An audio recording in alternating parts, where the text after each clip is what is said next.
गोष्ट आपण कोणीही नाकारू शकत नाही।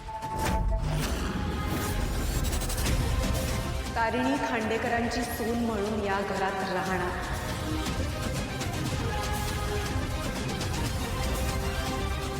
कारण आपल्याकडे दुसरा काहीच ऑप्शन नाही।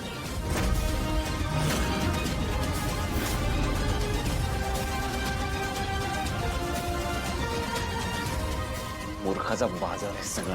युवराज, युवराज, युवराज, एक गोष्ट लक्षात ठेवा तुम्ही, या बाहेरच्या मुलासाठी तुम्ही तुमच्या स्वतःच्या मुलाला आणि तुमच्या बायकोला दुखावलेत आज। मी तुम्हाला यासाठी कधीही माफ करणार नाही।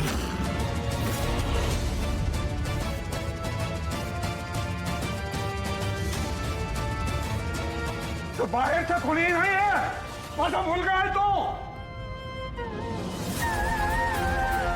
दया काका, प्लीज तुम्ही शांत व्हा। आत्ताच तुम्ही हॉस्पिटलमधनं आलात ना, त्रास होतोय तुम्हाला, प्लीज। आणि पद्मिनी काकूंशी मी नंतर शांतपणे बोलेन, प्लीज।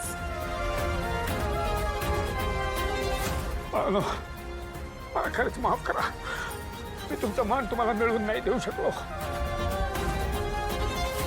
माझ्याच कुटुंबाने माझ्या सुनेचा, माझ्या मुलाचा आणि त्यांच्या नात्याचा अपमान केलाय। त्यांच्या वतीनं मी तुमची माफी मागतो। काका प्लीज तुम्ही माफी मागू नका। ह्या सगळ्यात आमची चूक आहे। आम्ही हे सगळ्यांपासून लपवायला नव्हतं पाहिजे, आम्ही आधीच सगळं सांगायला हवं होतं। नाही ग, नाही। काय तर तुम्ही दोघांनी एकमेकांवर प्रेम केलंय ग। पण प्रेमामध्ये चूक बरोबर असं काही नसतं ग। माझ्या एवढं चांगलं दुसरं कोणालाही माहित नसेल। या आयुष्यात खूप मोठी चूक केली, माझ्या प्रेमापासून लांब गेलो मी। पण तुम्हाला दोघांना मला असं नाही बघायचं, मला त्यात अशा परिस्थितीत नाही ढकलायचं मला। ए बाळांनो, या आत या। नाही, थांबा।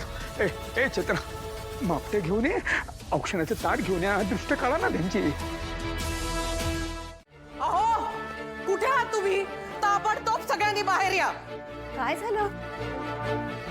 सासूबाई, तारिणी कुठे? तारिणी खरं तर यावेळेला आश्रमात असते, सकाळीच गेली आहे ती। अगं काय झालंय सांगशील की नाही? कळेल ना, सगळ्यांना सगळं कळेल। ए नामा, फोन लाव तारिणीला। काय झालंय? तारिणीला फोन लाव। थांब मामी, मी लावते। आई मी लावते फोन। अगं मी लावते फोन। नाही, फोन लावायला काहीच हरकत नाही, पण सकाळी सकाळी एवढा आरडाओरडा करायला काय झालंय?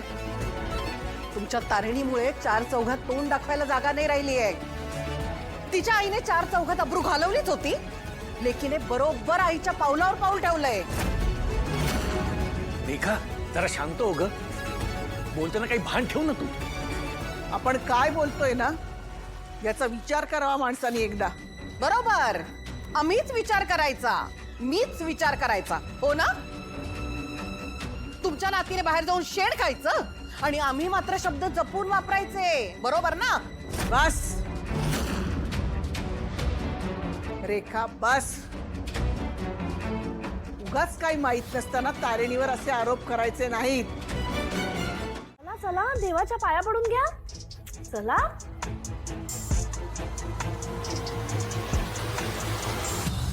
कौशिकी मॅडम, ती जरा हिराजवळ आहे, ती आली की तुमची राहायची व्यवस्था करेल, तोवर तुम्ही पाया पडा।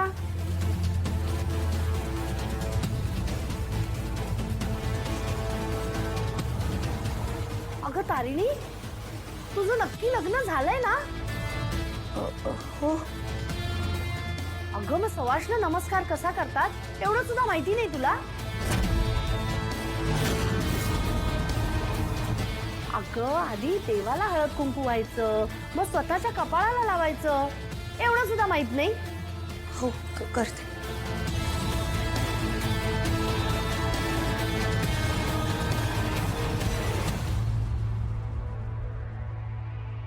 आई जगत्तारिणी, मला माहिती आहे मी जे करते त्यामुळे माझी माणसं दुखावली जाणार आहेत। सुमी बाबा ह्यांच्यापर्यंत कदाचित ही बातमी पोहोचलीही असेल, पण तुला सगळं माहितीये. हे मी माझ्या आईच्या गुन्हेगारापर्यंत पोहोचण्यासाठी करतेय. हे मिशन संपल्यावर मला सगळ्यांना सगळं खरं खरं सांगून टाकायचंय.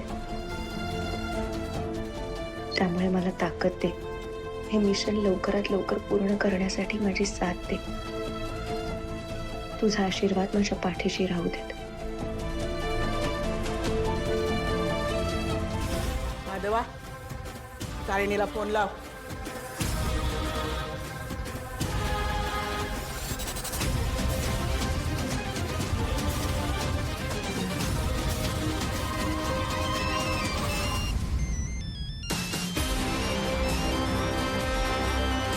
तारिणी, तुझ्या बाबांचा फोन आहे, उचलू?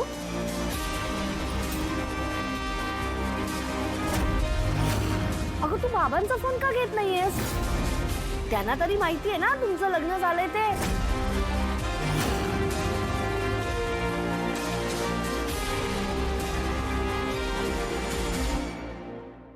नाही उचलत आहे फोन. माझं पण उचलत नाहीये ती फोन.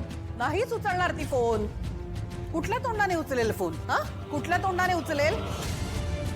अगं पण तू सांग ना काय झालंय ते. कशाला उगाच घर डोक्यावर घेतेस? तुमच्या लाडक्या तारिणीचा आदर्श देत असता ना घरच्या मुलींना. गोडवे गात असतात तिचे. तारिणीवर खूप विश्वास आहे ना तुमचा. त्याच तारिणीने घरातल्या सगळ्यांचा विश्वासघात केलाय. अगं पण नक्की काय झालंय ते तरी सांगशील की नाही? लग्न केलंय, लग्न.